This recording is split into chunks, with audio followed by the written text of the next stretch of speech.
Episode 68। Sanaya की बात सुनकर ईशा अंदर तक डर से कांप जाती है और उसका वो डर उसकी आंखों में भी साफ दिखाई देने लगता है। ईशा डरते हुए ही सनाया को देखकर बोली, कौन कौन हो तुम और मुझे और मेरे बच्चे हम दोनों को क्यों मारना चाहती हो?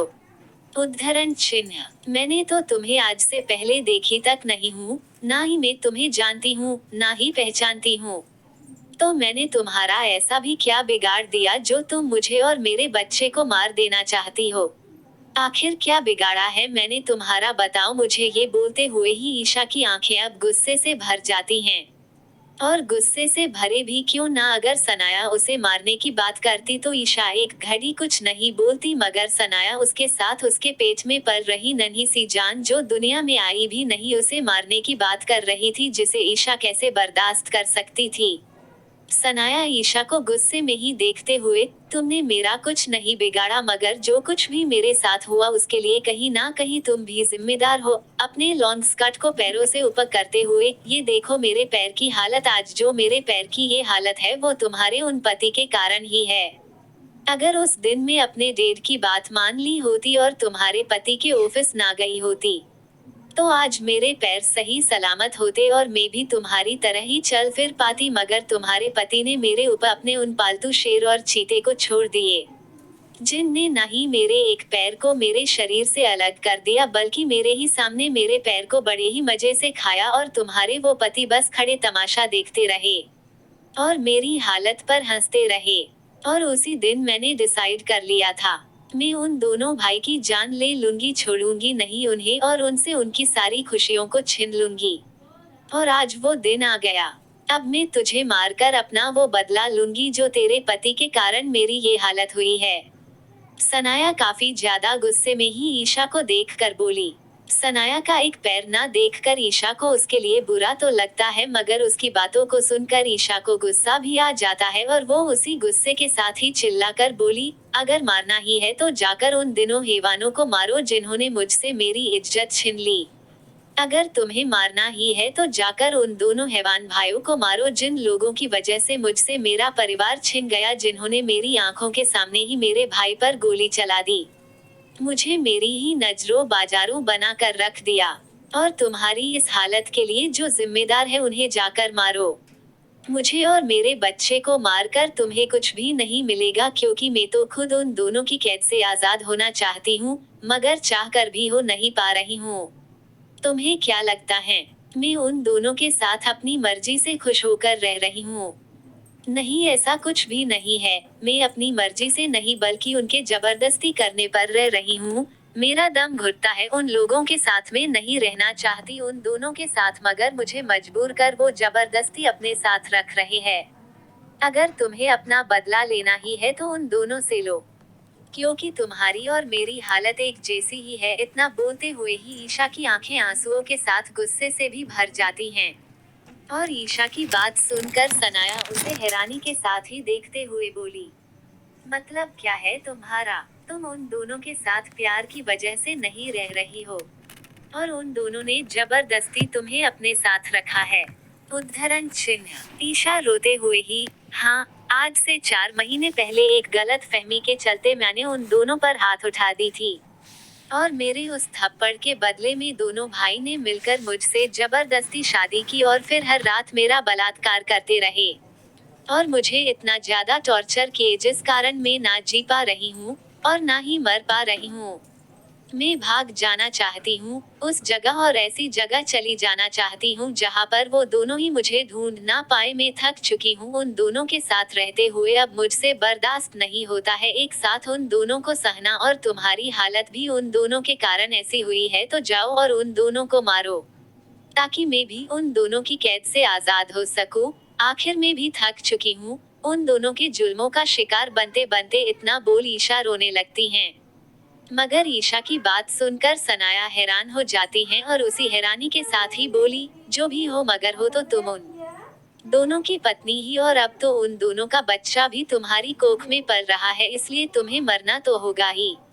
मगर मैं तो तुम्हें असना मौत नहीं देना चाहती थी, बल्कि मैं तो तुम्हें बिल्कुल वैसे ही इन सारे जानवरों के हवाले करने वाली थी, जैसे उस दिन उन दोनों भाइयों ने मुझे उन जंगली शेर और चीते के हवाले किया था। पर तुम्हारी बात सुनकर अब मुझे तो खुद से ज्यादा तुम पर तरस आ रहा है। मगर फिर भी तुम्हें मरना होगा, और अब मैं तुम्हें आसान मौत दूंगी। इतना बोल सनाया अपने हाथ में पकड़ी गन ईशा के ऊपर पॉइंट कर देती हैं, जिसे देखकर ईशा काफी बुरी तरह से डर जाती हैं, और डर के कारण ही उसका सारा शरीर कांप जाता है, और वो अपनी आंखें बंद कर लेती हैं। तभी तेज गोली के चलने की आवाज आती है। एपिसोड 69। सनाया की बात सुनकर कि वो उसे इन आदमियों के हवाले करने वाली थी, ये सोचकर ही ईशा की रूह कांप जाती है, और डर के कारण उसका काफी ज्यादा बुरा हाल हो जाता है।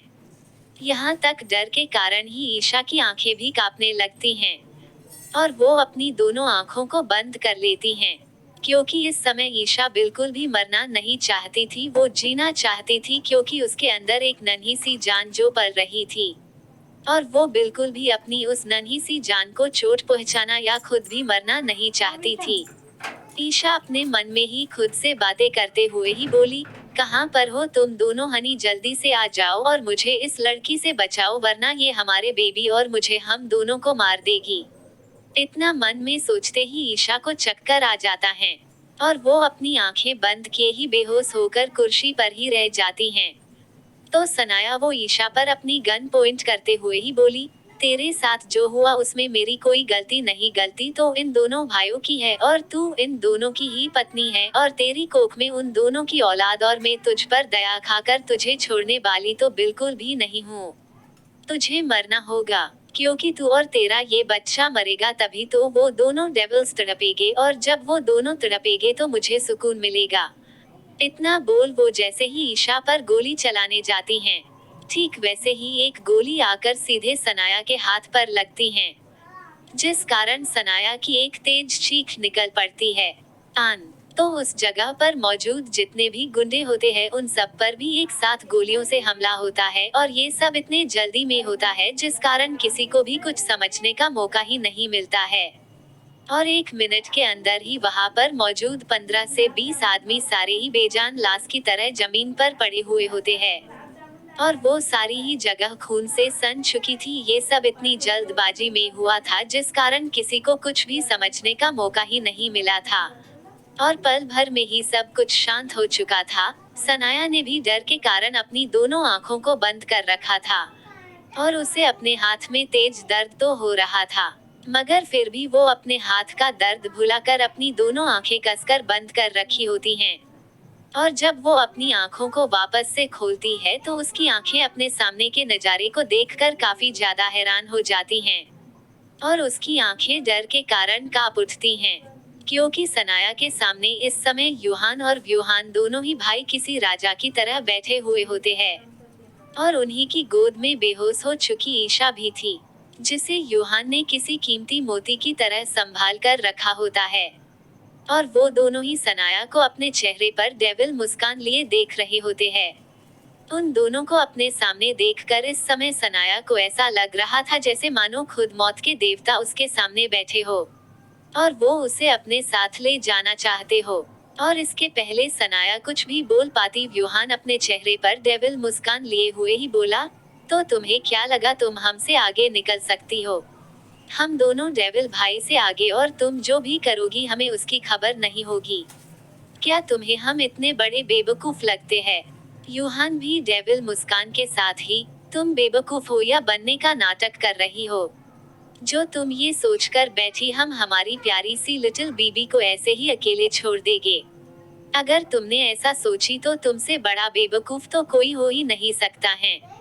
और सबसे बड़ी बेवकूफी तो तुमने यीशु को अपने इस घर में लाकर करी, और वो भी इतने कम आदमियों को यहाँ लाकर जो 1 मिनट भी टिक नहीं पाए, और सारे मारे गए वो भी पल भर में। मगर तुम्हारे लिए हमारे पास एक गिफ्ट है। इतना बोल यूहान सामने की तरफ इशारा करता है, जिसे समझ जैसे ही सनाया सामने की तरफ देखती हैं, वैसे ही उसकी चीख निकल पड़ती हैं, डेड। और इतना चीखते ही सनाया अपनी व्हीलचेयर से नीचे लुढ़क जाती है, और खुद को घसीटते हुए ही वो अपने डेड की तरफ ले जाने लगती हैं, जहां जमीन पर उसके डेड मरे हुए पड़े थे, जिन्हें देखकर सनाया डेड डेड कर काफी बुरी तरह से रोए जा रही होती हैं। और सनाया को वैसे देख दोनों भाई के होठों पर डेविल मुस्कान होती हैं। यूहान ईशा को अपनी गोद में लेकर खड़ा हो जाता है और दरवाजे से बाहर की तरफ जाते हुए ही बोला, लिटिल वाइफी को हॉस्पिटल ले जाने की जरूरत है, तो तुम जल्दी से इसे खत्म करा जाओ भाई। इतना बोल यूहान वहां से बाहर निकल जाता है।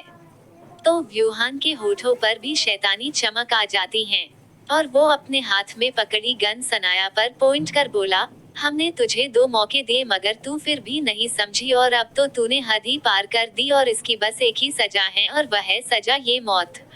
इतना बोल यूहान सारी गोली सनाया पर उतार देता है, जिसके गोली मारते ही सनाया भी बेजान लाश बनकर जमीन में गिर जाती है।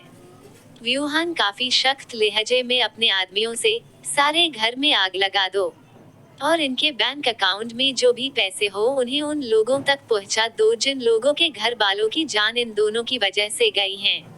इतना बोल यूहान भी वहां से बाहर निकल जाता है और गार्ड उस घर में पेट्रोल और केरोसिन छिड़क कर आग लगा देते हैं। एपिसोड 70। यूहान और व्यूहान दोनों ही भाई ईशा को लेकर हॉस्पिटल जा रहे होते हैं।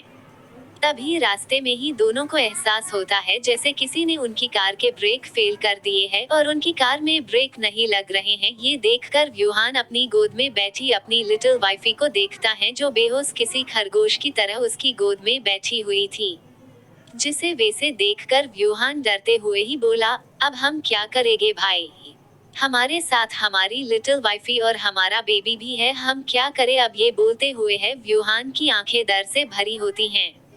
यूहान भी अपनी लिटिल क्यूट सी वाइफी को देखकर परेशान सा बोला, अगर बात हमारी होती तो हम चलती कार से कूद भी जाते मगर बात यहाँ पर हमारी क्यूट लिटिल वाइफी की और हमारे होने वाले बेबी की है। इस हालत में हम इशू को कोई चोट भी नहीं लगने दे सकते हैं। मुझे समझ नहीं आ रहा हम कैसे इशू को बाहर निकाले। ये बोलते हुए ही यूहान परेशान सा हो जाता है। वो दोनों ही भाई काफी ज्यादा परेशान हो रहे थे तभी यूहान को कुछ याद आता है और वो उसे ही याद कर बोला, भाई कार जल्दी से किसी सुनसान सड़क पर मोड़ लीजिए, तब तक मैं इशू को कार में रखे बड़े से ब्लैंकेट में लपेट देता हूँ ताकि मौका देखकर मैं इशू को लेकर कार से कूद जाऊँ और आप भी कार से कूद जाना, नहीं तो हम चारों ऐसे ही मारे जाएंगे। अपने भाई की बात सुनकर यूहान कार को दूसरी तरफ मोड़ लेता है जहां से कोई भी ज्यादा आता जाता नहीं है। तो यूहान कार में ही रखे बड़े बड़े जितने भी ब्लैंकेट थे यूहान उन सभी को ईशा पर लपेट देता है और जैसे ही सुनसान जगह आती है ठीक वैसे ही यूहान से चिल्लाया, भाई जंप, जिसे सुनकर यूहान ईशा को मजबूती से अपनी बाहों में भरे हुए ही कार से कूद जाता है और उसके कूदते ही यूहान भी कार से कूद जाता है और तीनों के कार से निकलते ही वह कार जाकर एक बड़े से पेड़ से टकराती है और जोर का ब्लास्ट वहां पर हो जाता है। 1 घंटे बाद हॉस्पिटल के अंदर यूहान और व्यूहान दोनों ही भाई डरे सहमे बाहर लगे बेंच में बैठे हुए थे और दोनों की ही आंखें एक अनजाने डर से भरी हुई थी। दोनों ही बस बैठे ईशा के ठीक होने की प्रार्थना किए जा रहे थे। अभी वह दोनों ईशा ठीक हो ये सोच ही रहे थे उतने में ही उस ऑपरेशन रूम का डोर खुलता है और एक डॉक्टर बाहर आकर बोली, आपकी वाइफ अब ठीक है और खतरे से बाहर भी है। मगर इतना बोलकर डॉक्टर शांत हो जाती है। यूहान गुस्से और परेशानी से भरी आवाज में, मगर क्या डॉक्टर?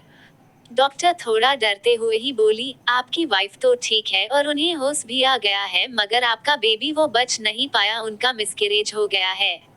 इतना बोल डॉक्टर शांत हो जाती हैं तो डॉक्टर की बात सुनते ही दोनों भाई के कदम लड़खड़ा जाते हैं और वह दोनों की ही आंखों से तेज आंसू बहने लगते हैं जिन्हें वैसे देखकर डॉक्टर बोली, आप दोनों ने देरी कर दी, अगर आप उन्हें जल्दी यहाँ पर लाए होते तो शायद हम आपके बच्चे को बचा पाते मगर यहाँ आने से पहले ही उनका मिसकैरेज हो गया था। इतना बोल डॉक्टर वहाँ से चली जाती है। तो अपना बच्चा खो देने की बात सुनकर उन दोनों का ही दिल भर आता है और दोनों की ही आंखों से बुरी तरह आंसू बहने लगते हैं। व्यूहान रोते हुए ही बोला, भाई हमारा बच्चा, हमारा नन्हा सा बच्चा भाई। ये बोलते हुए ही व्यूहान जमीन पर बैठ सिसक सिसक कर रो पड़ता है। यूहान भी कसकर अपनी आंखों को बंद कर आज पहली बार अपने इमोशन बाहर लाते हुए ही बोला, हमें खुद को संभालना होगा भाई, क्योंकि हम ही टूट जाएंगे तो हमारी लिटिल वाइफी को कौन संभालेगा। इतना बोल वह खुद भी रो पड़ता है और दोनों ही भाई खुद को संभाल कर जब ईशा के रूम में जाते हैं तो दोनों ही आंखें नम हो जाती हैं और वो ईशा को देखने लगते हैं जो अपनी बेजान पड़ चुकी आंखों से ऊपर सीलिंग को ही देखे जा रही थी। व्यूहान और यूहान उसे ऐसे देखकर टूट से जाते हैं और व्यूहान अपनी भारी हो चुकी आवाज से धीमी आवाज में बोला, ईशु। व्यूहान की उस दर्द से भरी आवाज को सुनकर ईशा का ध्यान दोनों की तरह जाता है और उन दोनों को देखते ही ईशा जोर से रो पड़ती है और रोते हुए ही दोनों से अपनी नजरें फेर लेती हैं, जिसका इस तरह से नजरें फेरना दोनों को और ज्यादा दर्द देने के लिए काफी था। यूहान अपनी आंखों में आंसू लिए ही बेड के पास जाता है और ईशा के बगल में बैठ जैसे ही उसके कंधे पर अपना एक हाथ रखता है, ठीक वैसे ही ईशा झट से उसके सीने से लग उसे काफी टाइट हग कर रोते हुए ही बोली, होनी हमारा बेबी हमसे दूर चला गया, हनी हमारा बेबी हमसे दूर चला गया। ये बोलते हुए ही ईशा सिसक सिसक कर रो पड़ती है। तो उसकी बात सुनकर यूहान भी रो पड़ता है और यूहान भी ईशा के पास जाकर उसे हग कर लेता है और वो भी जोर से रो पड़ता है। तो रोते हुए ही ईशा गुस्से में ही आकर दोनों को खुद से दूर धकेल जोर से चिल्लाई, दूर रहो तुम दोनों, मेरे पास आने की या मुझे छूने की कोशिश भी नहीं करना। यूहान रोते हुए ही, ईशु, ये तुम क्या बोल रही हो? उद्धरण चिन्ह। ईशा गुस्से में पागल सी होते हुए चिल्लाई, मर गई तुम्हारी ईशा, मार दिया तुम लोगों ने अपनी ही ईशा को, तुम दोनों। हाँ, तुम दोनों ही कातिल हो हमारे बेबी के, तुम दोनों की वजह से ही हमारे बेबी की जान चली गई। अगर तुम दोनों डेविल्स भाई उस सनाया के साथ वो सब ना किए होते, उसका पैर ना काटे होते, तो वो तुमसे बदला लेने के लिए मुझे किडनैप ना करती, ना ही वो मुझे और मेरे बेबी को मारने की कोशिश करती। तुम दोनों की वजह से मैंने अपना बच्चा खो दिया, तुम दोनों हो मेरे बच्चे की मौत का कारण, तुम दोनों की वजह से ही मैंने अपना बच्चा खो दिया। मैं कभी माफ नहीं करूंगी तुम्हें कभी भी। इतना बोल ईशा बेड से नीचे उतरने लगती हैं, जिसे ऐसे उतरते देखकर दोनों भाई डरते हुए ही बोले, ईशु ऐसे मत उतरो, तुम्हें आराम की जरूरत है।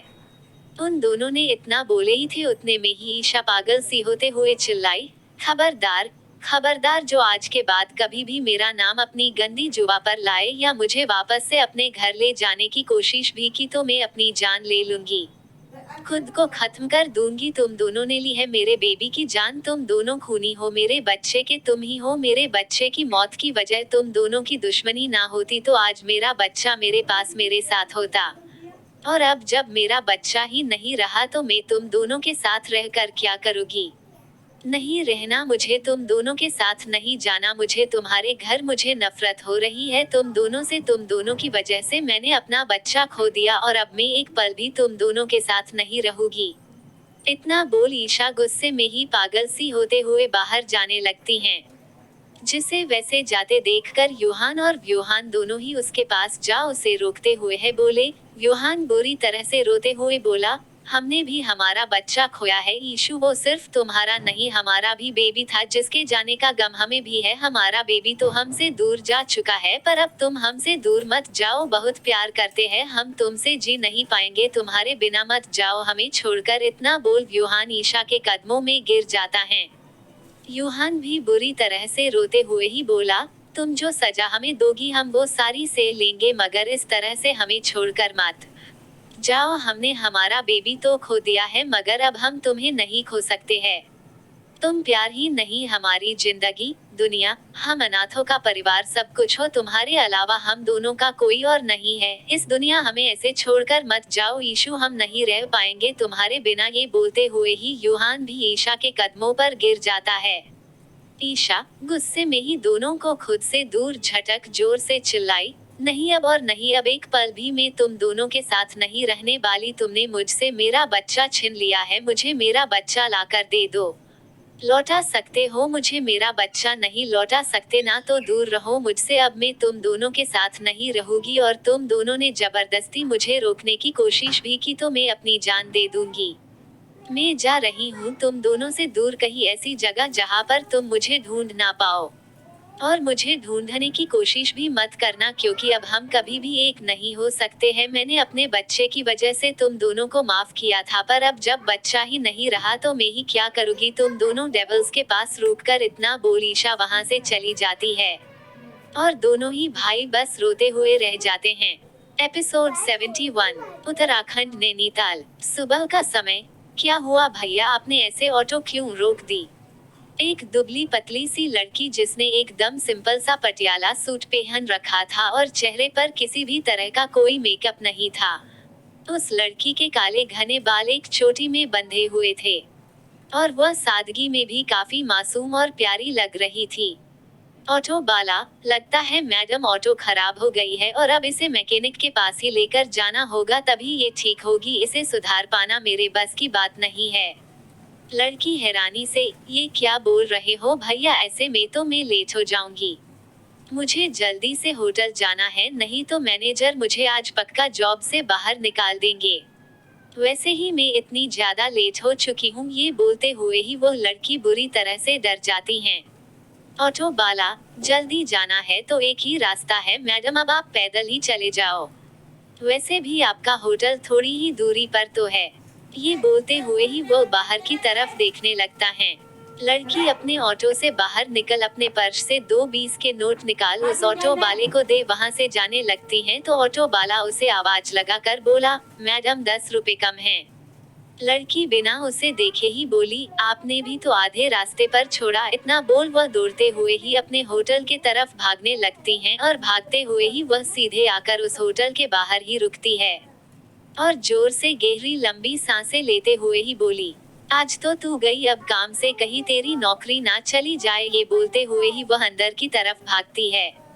अंदर स्टाफ रूम में एक मिडिल एज आदमी जो 30 से ऊपर और 40 के बीच की उम्र में होगा, वो अपने सामने खड़ी कुछ लड़कियों और लड़के सभी को देखकर बोला, आज हमारे होटल में वीवीआईपी गेस्ट आने वाले हैं और मैं नहीं चाहता आज यहाँ पर कोई भी प्रॉब्लम या लापरवाही हो। तो याद रखना, हर एक काम परफेक्ट होना चाहिए और गर्ल्स याद रहे, तुम में से कोई भी उस रूम के आसपास भी नजर नहीं आनी चाहिए, क्योंकि हमारे जो गेस्ट है उन्हें सख्त नफरत है लड़कियों से और उन्हें लड़कियों की परछाई भी खुद पर पड़े ये गवारा नहीं। और मैंने सुना है जिस भी लड़की ने उनके करीब जाने की या बात करने की कोशिश भी की है, उन लड़कियों की लाश भी किसी को नसीब नहीं हुई, इसलिए अपनी जान प्यारी है तो दूर रहना उस रूम से और फ्लो से और बॉय रूम की साफ सफाई से लेकर हर चीज का अच्छे से ध्यान रखना। जरा सा भी कुछ में 19-20 नहीं होना चाहिए, क्योंकि जरा भी गलती तुम्हारी जान लेने के लिए काफी होगी। इतना बोल मैनेजर सभी को वहां से जाने का इशारा करता है, जिसे समझ सारे लड़के वहां से जाने लगते हैं। मगर एक लड़की बड़ी ही उत्सुकता के साथ ही बोली, वैसे कौन है वो हमारे नए वीवीआईपी गेस्ट सर, जिनके आने के लिए इस होटल में इतनी सारी तैयारी की जा रही है? मैनेजर हल्का डरते हुए, मिस्टर यूवी, जो इस होटल के मालिक ही नहीं बल्कि इंडिया के टॉप 5 सबसे अमीर बिजनेसमैन और रईस परिवार में से एक है, और इनका नाम सुनकर ही अच्छों के पेंट गिले हो जाते हैं, क्योंकि ये दोनों ही काफी बड़े जल्लाद और क्रूअल इंसान हैं, जिनका नाम सुनकर ही लोग डर से कांप जाते हैं। ये बोलते हुए ही वह मैनेजर खुद डर रहा था। मैनेजर की बात सुनकर वह लड़की वहां से चली जाती है। ठीक तभी वही ऑटो वाली लड़की पसीने से लथपथ उस रूम के अंदर आते हुए ही बोली, गुड मॉर्निंग सर। मैनेजर गुस्से में, ये क्या तुम आज फिर से लेट हो गई? और रोज की तरह पूरे आधे घंटे लेट हो तुम, और मैं तुम्हारा कोई बहाना नहीं सुनने वाला हूँ, क्योंकि तुम्हारे रोज के बहाने सुनकर थक चुका हूँ मैं। मगर अब और नहीं, इसलिए अपना सामान पैक करो और निकल जाओ इस होटल से, और वापस कभी मुझे अपनी शकल मत दिखाना। तुम्हारे जैसे एम्प्लॉय की इस होटल में कोई जगह नहीं जो समय का ध्यान नहीं रख सकते हैं। लड़की रोते हुए, प्लीज सर, एक लास्ट बार माफ कर दीजिए। मैं वादा करती हूँ आज के बाद में कभी लेट नहीं होगी। मैं आगे से समय से पहले आ जाऊंगी, बस आज मुझे माफ कर दीजिए और मुझे जॉब से मत निकालिए। अगर आप मुझे जॉब से निकाल दोगे तो मैं कहाँ जाऊंगी? ये बोलते हुए ही वह लड़की जोर से रो रही थी। मैनेजर हल्के गुस्से में, मिस इशिका, बहुत हुआ तुम्हारा रोना और बहुत देख लिया मैंने तुम्हारा ड्रामा, मगर अब और नहीं, अब तुम यहाँ से जा सकती हो। वैसे भी तुम्हारे जैसे स्टाफ की यहाँ पर कोई जरूरत नहीं, तो जाओ यहाँ से। लड़की हाथ जोड़, प्लीज सर, एक लास्ट चांस दे दीजिए। मैनेजर चिल्लाते हुए, मैंने कहा जाओ यहाँ से, वरना मुझे मजबूर होकर गार्ड को बुलाना होगा। इतना बोल मैनेजर इशिका को घूरने लगता है। तो मैनेजर का गुस्सा देखकर इशिका भी रोते हुए ही एक लॉकर खोलती है। और उसके अंदर से अपना बैग जिस पर उसका सामान था उस बैग को लेकर वहां से रोते हुए ही बाहर निकल जाती हैं। एपिसोड 72। इशिक रोते हुए ही होटल से बाहर निकल जाती है और वह अभी मैंने गेट के बाहर निकली ही थी। उतने में ही उसके सामने से एक साथ काफी सारी ब्लैक चमचमाती हुई कार जाती हैं, जो काफी ज्यादा महंगी होती हैं। उन कार को वहां से जाते देखकर इशिका के दिल में एक अलग सी हलचल सी होने लगती है और वह आंसू भरी नजरों से उन कार को देखते रहती हैं जब तक वह कार उसकी आंखों के सामने से ओझल नहीं हो जाती है। उन कार के अंदर जाते ही वह लड़की खुद से ही बातें करते हुए बोली, अब मैं कहाँ जाऊंगी और कहाँ पर नौकरी करूंगी। एक ये होटल ही तो था जहाँ पर मैं काम कर अपने परिवार का पेट भरती थी, मगर अब तो मेरे पास कोई नौकरी भी नहीं है। अब मैं क्या करूँ, कहाँ पर जाऊँ। ये बोलते हुए ही वह सड़क पर निकल पड़ती है। तो अंदर जैसे ही वह कार उस गेट से अंदर आकर रुकती है, ठीक वैसे ही उस कार के अंदर बैठे लड़कों के अंदर एक अलग सी बेचैनी होने लगती है और वह कार से बाहर निकलकर अपने आसपास देखने लगते हैं, मगर उनकी आंखों को वो नहीं मिलता जो शायद वो देखना चाहते थे, जिस वजह से वह गार्ड के साथ उस होटल के अंदर चले जाते हैं। तो दूसरी तरफ वह लड़की अपनी आंखों में आए सारे आंसुओं को साफ कर अपने घर जा रही होती हैं। वो लड़की जिस जगह से जा रही थी वहाँ के सारे घर बाकी घर की तरह ना होकर काफी अलग और खूबसूरत भी थे, जिन पर पक्का छत नहीं बल्कि कबेलू वाला छत होता है, जो पुराने समय में हुआ करते थे। कबेलू वाले छत वही छत थे और सारे ही घर पूरी तरह से पक्के ना होकर कच्चे थे। और वहाँ पर काफी बड़े घर नहीं बल्कि मीडियम घर थे, जो ना ही काफी ज्यादा बड़े थे और ना ही काफी ज्यादा छोटे। इशिका बस उदास सी अपने घर जा रही होती हैं और जैसे ही वह अपने घर से थोड़ी दूरी पर ही पहुंचती हैं, ठीक वैसे ही उसे अपने घर के पास कुछ लोगों की भीड़ दिखाई देती हैं और उसी के साथ उसके कानों में किसी छोटे बच्चे के रोने की आवाज भी सुनाई पड़ती है। जैसे ही वह इस आवाज को सुनती है, ठीक वैसे ही इशिका दौड़ते हुए अपने घर के पास आती हैं और जैसे ही वह अपने घर के पास आकर रुकती है, ठीक वैसे ही उसकी आंखें हैरानी से फैल जाती हैं और उसकी उस हैरान नजरों में आंसू आ जाते हैं। वह वैसे ही रोते हुए ही बोली, ये सब क्या हो रहा है यहाँ पर? आप ये सारा सामान घर से ऐसे बाहर क्यों फेंक रहे हो? ऐसे कैसे आप मेरा सामान बाहर फेंक सकते हो? ये बोलते हुए ही वो उन लोगों को देखने लगती हैं, जिन लोगों ने उसके घर का सारा सामान बाहर निकाल फेंका था। सारा सामान फेंकने की हिम्मत बिल्कुल वैसे ही हुई लड़की जैसे तेरी हिम्मत हुई 2 महीनों से किराया ना देने की। आज महीने की आखिरी तारीख है और तूने आज भी किराया नहीं दिया, इसलिए तेरा ये सारा सामान बाहर फेंक दिया। और चल निकल अब यहाँ से, अपना ये सामान और बेटियों को लेकर। इतना बोल उस घर का मालिक शांत हो जाता है। इशिका रोते हुए, मैंने बोली तो थी मैं आज शाम तक किराया दे दूंगी, तो फिर शाम होने से पहले आप मुझे और मेरी बेटियों को इस घर से कैसे बाहर निकाल सकते हो? ये बोलते हुए ही वो जमीन पर बैठी 2 छोटी और मासूम सी बच्चियों के पास जाकर उन्हें अपने सीने से लगा लेती हैं। मकान मालिक, उल्टा चोर कोतवाल को मारे, ये कहावत तुम पर बिल्कुल सही जमती है। एक तो ये घर मेरा, ऊपर से तूने 2 महीने से किराया नहीं दिया और मुझे ही बोल रही है मैं तुझे अपने ही घर से कैसे बाहर निकाल सकता हूँ।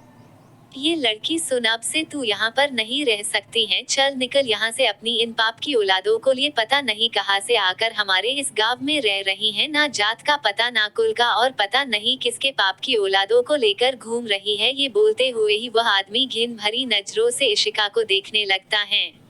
तो इशिका जोर से चिल्लाकर उस आदमी से बोली, बस बहुत बोल लिया आपने, अब एक और शब्द नहीं। आप मुझे जो बोलना है बोल सकते हो, मगर मैं अपनी बेटियों के लिए एक और गलत शब्द नहीं सुन सकती, क्योंकि मुझे अच्छी तरह से पता है मेरी बेटियां किसी के पाप की नहीं बल्कि प्यार की निशानी है। और मैं चुप हूँ, इसका मतलब ये नहीं आप जो मन में आए मुझे वो सब सुना दे। ये बोलते हुए ही इशिका अपना सारा सामान जो जमीन में पड़ा था, जिसमें सिर्फ राशन का सामान और उसकी बेटियों के कपड़े और उसके कपड़े थे, उन्हें समेटने लगती हैं। मकान मालिक तंज कसते हुए, अगर इतनी ही प्यार की निशानी होती तो पति के साथ रहती, ऐसे यहाँ वहाँ भटकती नहीं। बड़ी आई मुझे ज्ञान देने वाली, चल निकल यहाँ से और वापस यहाँ पर आना नहीं। इशिका चिल्लाकर, हाँ, जा रही हूँ यहाँ से, वैसे भी मुझे भी कोई शौक नहीं है। तुम जैसे घटिया सोच रखने वाले इंसान के घर में रहने का इतना बोल। इशिका सारे कपड़ों को बैग में भरकर अपनी एक बेटी का हाथ पकड़ बोली, यो ही बेटा अपनी दीदी का हाथ पकड़ो और चलो यहाँ से, अब हम एक पल भी यहाँ पर नहीं रुकेंगे। इतना बोल वह रोने लगती हैं। वो यूं ही अपनी मासूम सी तोतली आवाज में बोली, ठीक है मम्मा, हम अब और यहाँ पर नहीं रहेंगे। इतना बोल वो अपनी बड़ी बहन का हाथ पकड़ लेती हैं और वह तीनों माँ बेटी उस जगह से निकल पड़ती है। एपिसोड 73। इशिका अपनी दोनों बेटियों का हाथ पकड़ उस गांव से बाहर निकल जाती है और सड़क पर चलने लगती हैं। साथ ही इशिका आंखों में आंसू लिए ये सोच रही होती है अब वो कहाँ पर जाएगी और कैसे अपनी बेटियों के सर पर एक छत की व्यवस्था करेगी, क्योंकि वो अपनी नन्ही सी बेटियों को इस तरह से तो सड़क पर नहीं रख सकती थी। इशिका यही सब सोचते हुए सड़क पर चले जा रही थी। तभी एक गाड़ी उसके बगल से होते हुए जाती है और जैसे ही कार ड्राइव कर रहा लड़का इशिका को ऐसे जाते देखता है, वो भी उसके बैग के साथ, ठीक वैसे ही वह अपनी कार सड़क किनारे खड़ा कर जल्दी से कार से बाहर निकल जाता है और इशिका को आवाज लगाते हुए ही चिल्लाया, ईशा, ईशा रुको, कहाँ जा रही हो, ईशा रुको। ये बोलते हुए ही वह लड़का भागते हुए ही उसके पास आता है और उसके सामने आकर खड़ा हो जाता है। इस तरह अचानक से उस लड़के को अपने सामने देखकर इशिका हैरान होकर उसे हैरानी से ही देखने लगती है। तो वह लड़का उसे मुस्कुराते हुए देखकर ही बोला, कब से आवाज लगा रहा हूँ, तुम्हें सुनाई नहीं दिया या तुम तक मेरी आवाज आई ही नहीं। इतना बोल वह दोनों में से एक बच्ची को अपनी गोद में उठा लेता है। इशिका बस उस लड़के को देख रही थी तो वो नन्ही सी परी भी उस लड़के को ही देखे जा रही होती हैं। लड़का इशिका के हाथ में पकड़े बैग को देखते हुए ही बोला, ये क्या तुम कहीं जा रही हो। इशिका उदास होते हुए, मुझे उस मकान मालिक ने घर से निकाल दिया। लड़का हंसते हुए, सच में फाइनली तुम्हें उस टूटे फूटे घर से छुटकारा मिल ही गया, ये तो अच्छी बात है। वैसे भी वो घर और बस्ती दोनों ही तुम्हारे लायक नहीं थी, चलो अच्छा ही हुआ जो तुम्हें उस मकान मालिक ने घर से निकाल दिया। इतना बोल वो उस बच्ची का माथा चूम लेता है। इशिका आंखों में आंसू लिए, तुम्हें हंसी आ रही है, यहाँ मेरे और मेरी बेटियों के सर से छत छिन गई और तुम्हें हंसी आ रही है। मैं ये सोच सोच कर आधी हो रही हूँ, अब मैं कहाँ जाऊंगी अपनी बेटियों को लेकर, उन्हें कहाँ रखूंगी, ये सोच सोच कर परेशान हो रही हूँ। और तुम हो कि मेरी बेबसी पर हंस रहे हो। एक तो मेरी जॉब भी आज ही चली गई, मेरे पास पैसे भी नहीं है, मैं कहाँ जाऊंगी। ये बोलते हुए ही उस लड़की की आंखों से आंसू बहने लगते हैं। वह लड़का माफी मांगते हुए, अच्छा सॉरी सॉरी बाबा, अब नहीं हंस रहा है। तुम बस रोना नहीं, और तुम फिक्र क्यों कर रही हो, मैं हूँ ना तुम्हारा बचपन का दोस्त, मैं करूँगा ना तुम्हारी मदद, चलो मेरे साथ और अब से तुम ना इन प्रिंसेस के साथ मेरे अपार्टमेंट में रहना। वैसे भी कब से बोल रहा हूँ तुम्हें, मेरा अपार्टमेंट खाली पड़ा है और वहाँ पर कोई किराएदार भी नहीं रहता है, क्योंकि मुझे किसी पर भरोसा ही नहीं है, इसलिए वो सालों से खाली है। और तुम्हें कितनी बार कहा उस गंदे से घर को छोड़कर उस बिल्डिंग में रहो, मगर तुम हो कि सुनती ही नहीं हो। पर चलो अब मैं तुम्हारी एक नहीं सुनूंगा और तुम मेरे साथ चल रही हो, बस ये फाइनल है। इतना बोल वह दूसरी बच्ची को भी अपनी गोद में उठा अपनी कार की तरफ जाने लगता है। तो इशिका भी मायूस सी ही उस लड़के के पीछे चलते हुए ही बोली, मेरे पास अभी कोई ऑप्शन भी तो नहीं है। इतना बोल वह भी उस गाड़ी में बैठ जाती है। करीब आधे घंटे बाद ही वह कार एक बड़ी सी बिल्डिंग के बाहर वाले गेट से अंदर आती हैं और पार्किंग जगह पर खड़ी हो जाती हैं। फिर वह चारों कार से निकल लिफ्ट में जाते हैं और लिफ्ट जाकर 6 फ्लोर में रुकती है तो चारों बाहर निकलते हैं। वो लड़का उन सभी को रूम नंबर 403 तक लाता है और दोनों बच्ची को गोद से उतार अपने पॉकेट से एक चाबी निकाल डोर खोलकर बोला, अच्छा ईशु, अब तुम अंदर जाओ और घर को देख लेना, ये सालों से बंद है तो गंदा होगा काफी, तुम सफाई कर लेना, मैं चलता हूँ, मुझे ड्यूटी पर भी जाना है। लड़की चिढ़ते हुए, कितनी बार कहा है मैंने तुम्हें प्रणव, तुम मुझे ईशा या ईशु मत बोला करो, मुझे इशिका बोला करो, जैसे सब मुझे बोलते हैं वैसे भी मैं उस नाम को याद भी नहीं करना चाहती हूँ। इतना बोल वो अंदर चली जाती है। लड़का मायूस सा, अच्छा बाय, मैं रात में आता, ड्यूटी खत्म कर। इतना बोल वह दोनों बच्चियों को भी बाय कर वहाँ से चला जाता है। तो बच्ची भी उसे बाय कर देती हैं। दूसरी तरफ होटल के ही एक बड़े से प्राइवेट रूम के अंदर काफी सारे आदमी बैठे हुए थे।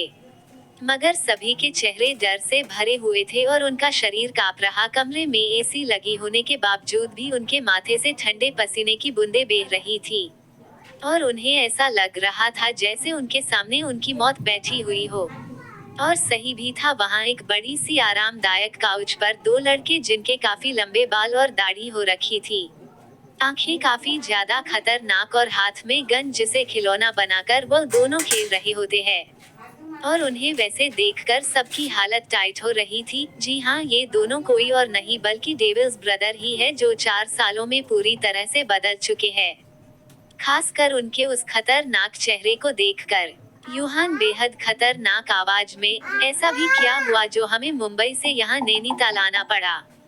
यूहान भी खतरनाक रूह कपा देने वाली आवाज में, क्या किसी को पता नहीं हमें गलती शब्द से नफरत हो चुकी है और अब माफी के साथ गलती शब्द की भी हमारी डिक्शनरी में कोई जगह नहीं है। तो फिर कैसे हो गया आंसमी? जैसे ही वह दोनों भाई इस बात को बोलते हैं, ठीक वैसे ही एक आदमी डरते हुए ही जैसे ही कुछ बोलने के लिए अपना मुंह खोलता है, ठीक वैसे ही एक तेज गोली की आवाज उस जगह पर गूंज उठती है। एपिसोड 74। जैसे ही वह आदमी कुछ बोलने के लिए अपना मुंह खोलने वाला होता है, ठीक वैसे ही एक तेज गोली की आवाज जगह पर गूंज उठती है, जिसे सुनते ही वहां मौजूद लोगों की सांसें मानो थम सी जाती हैं और सभी का डर से काफी बुरा हाल हो जाता है। यूहान बेहद क्रूअल आवाज में बोला, कुछ भी बोलने से पहले 10 बार सोच लेना, बोल क्या रहे हो, सच या फिर झूठ? यूहान भी अपनी पेनी नजरों से सभी को देखते हुए ही बोला, झूठ। नफरत है हमें झूठ शब्द से, इसलिए जो भी बोलो सोच समझकर सच बोलना। इतना बोल वह शांत होकर सभी को देखने लगता है। उन दोनों की बात सुनकर सभी के दिल जोरों से धड़कने लगते हैं और किसी की इतनी हिम्मत नहीं होती वह अपने मुंह से एक शब्द भी निकाल सके। सभी को इस तरह से गूंगे बने देख यूहान हल्के गुस्से में बोला, लगता है यहाँ पर मौजूद किसी को भी अपनी जान प्यारी नहीं, इसीलिए सब ऐसे शांत होकर बैठे हुए हैं। अगर 30 सेकंड के अंदर अभी उस इंसान ने अपना मुंह नहीं खोला जिसने घोटाला किया है, तो फिर यहाँ पर मौजूद सारे ही लोग अपनी जान गंवाएंगे, साथ ही अपने पूरे परिवार की मौत के जिम्मेदार भी खुद ही होंगे। तो चलो टाइम काउंट करना शुरू करें। इतना बोल वह अपने मोबाइल में समय देखने लगता है। यूहान गुस्से में, लगता है तुम सबका मुंह ऐसे नहीं खुलेगा। इतना बोल वह अपने गार्ड से बोला, उठा कर ले आओ इन सब के परिवार को और इन सभी की आंखों के सामने मार दो उन्हें। जैसे ही यूहान इस बात को बोलता है, ठीक वैसे ही दो आदमी अपनी जगह से उठकर सीधे यूहान और यूहान के कदमों में जाकर गिरते हैं और जोर से रोते हुए ही बोले, हम अपनी गलती मानते हैं सर, हम मरने के लिए तैयार है, पर हमारे घर वालों को कुछ मत करो, इनमें उनकी गलती नहीं है। उन्हें तो इन सब के बारे में कुछ पता ही नहीं है, गलती हमने की है तो सजा भी हमें दीजिए, हमारे घर वालों को छोड़ दीजिए। ये बोलते हुए ही वह जोरों से रो पड़ते हैं। यूहान गुस्से में उस आदमी की कॉलर पकड़ उसे देखते हुए हो बोला, ऐसी भी क्या मुसीबत आ गई जो तूने कंपनी में डाका डाला और पैसों की चोरी की? आदमी रोते हुए, मैं क्या करता सर, जितने भी पैसे मैंने कमाए वो सारे मिलाकर भी बेटी की शादी में कम पड़ रहे थे और ऊपर से लड़के बालों की बढ़ती मांग, जिसके चक्कर में जब कुछ समझ नहीं आया तो मैंने कंपनी के अकाउंट में हेर फेर कर दी और पैसों का घोटाला हो गया। हमने गलती नहीं गुनाह किया है सर, आप चाहो तो मेरी जान ले लो पर मेरे घर वालों को छोड़ दो, मेरी गलती की सजा मेरे घर वालों को मत दो। ये बोलते हुए ही वह आदमी रो पड़ता है। तो दूसरा आदमी भी अपना गुनाह मान लेता है और उन दोनों के अपनी गलती मान लेने का देखकर वहां पर मौजूद सारे ही लोग राहत की सांस लेते हैं, क्योंकि उनकी जान जो बच गई थी।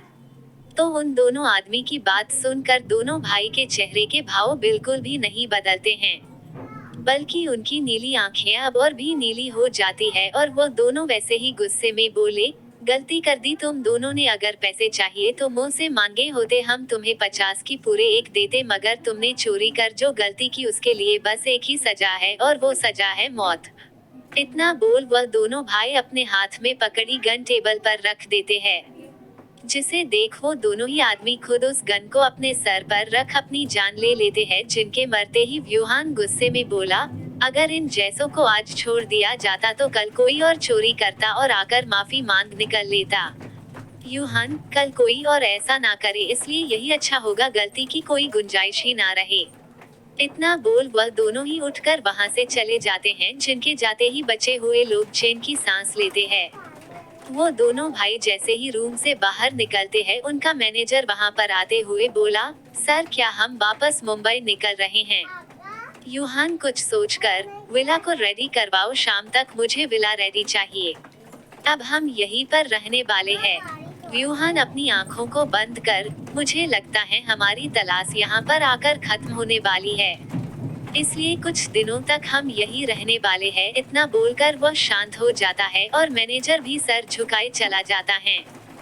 दूसरी तरफ ईशा सारा अपार्टमेंट साफ कर अपनी बेटियों को बेड पर बिठा देती हैं और खुद ऑनलाइन जॉब को सर्च करने लगती हैं, क्योंकि उसके दोस्त ने भले ही उसे रहने के लिए छत दी हो, मगर वो ऐसे फ्री में तो यहाँ पर रह नहीं सकती थी, जिस वजह से उसे कहीं ना कहीं कोई जॉब भी करनी थी और अपनी बेटियों का और खुद का पेट भरने के लिए भी उसे पैसे कमाने की जरूरत थी, जिस वजह से वह जॉब सर्च कर रही थी। और उसकी दोनों बेटी यूही और व्यूही दोनों है बैठी बस उसे ही देखे जा रही थी।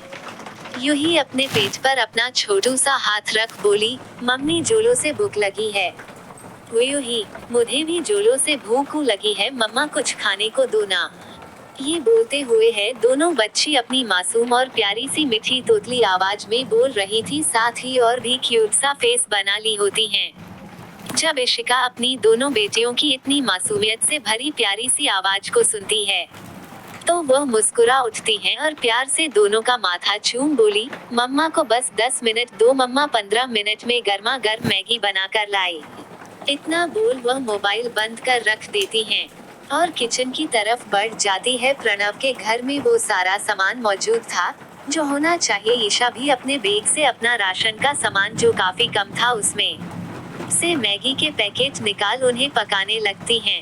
एपिसोड 75।